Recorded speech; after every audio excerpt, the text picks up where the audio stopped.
ویلنټینا جیلې د ډیټرویټ په ښارګوټي کې زیږېدلې وه.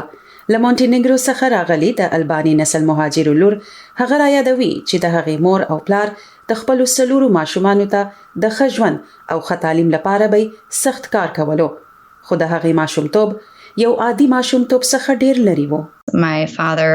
زما په ټول ژوند زما پلار به زما د مور سره په جسمانی او په جذباتي توګه ډیر بد سلوک کاوه او په دې خبره هیڅ کله هم زما سر خلاص نسو. کله ناکله به زما مور په هسپتال کې بستر سوه او زما پلار به جیل ته ولېږل سو. تاسو پوهیږئ کورنۍ تشدد امتیاز نه کوي. دا مهمه نه ده چې تاسو د کوم ځای اوسیدونکي دا په هر کلتور کې پیښیږي. جیلې به د خپل پام بدلولو لپاره خپل ځان د اسکول په کار کې مصروف کړو. بیا په 2008 کال کې کله چې د هغې مور د کلونو کړاوونو وروسته خپل لارې بیلولو کوشش کولو، د جیلې پلار خپل میرمن په ډزو وژله او په ورته ټوپک سره خپل ځان هم وژلو. زه باور لرم چې کله زما مور زما د پلار څخه د 6 میاشتو لپاره بیل سوه، نو زما د پلار برداشت ختم سو. هغه ډیر خفه او په قهر وو ځکه چې هغه ډیر ځواک او کنټرول له لاسه ورکړو. جیلې ویل چې د هغې مور 28 کلنه ماریا جیلې د مخنیوي امر ترلاسه کولو هڅه وکړه، خو قاضي دا غوښتنه د کیس د اورونې په مهال رد کړه چې پکې د ناوړه چلند دعوو په اړه بحث نه و شوی.